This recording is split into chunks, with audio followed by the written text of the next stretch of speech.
Alors maintenant, on va voir une méthode très simple mais assez utile qui est replace avec les chaînes de caractères. Donc ça, on peut s'enlever le console log match, on sait ce que c'est maintenant. On va pouvoir loguer str, notre chaîne de caractères. Donc on travaille à partir d'une chaîne de caractères et on utilise la méthode replace dessus.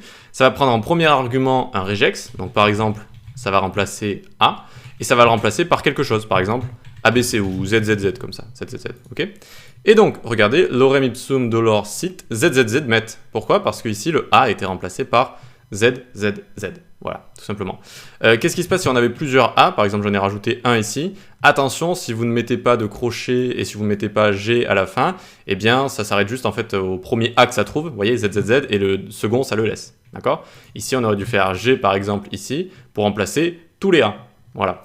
Et quand on ne met pas de crochet, ça peut être bien juste si vous recherchez par exemple les A. Si vous recherchez les A, si vous recherchez les Z, ou si vous recherchez les ABC par exemple.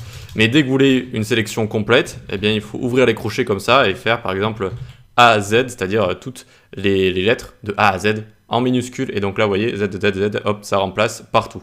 Donc replace, qui est une méthode assez sympa, un regex, et on remplace toutes les occurrences qu'on a eues par le second argument qu'on passe à cette méthode. Allez, on passe à la suite.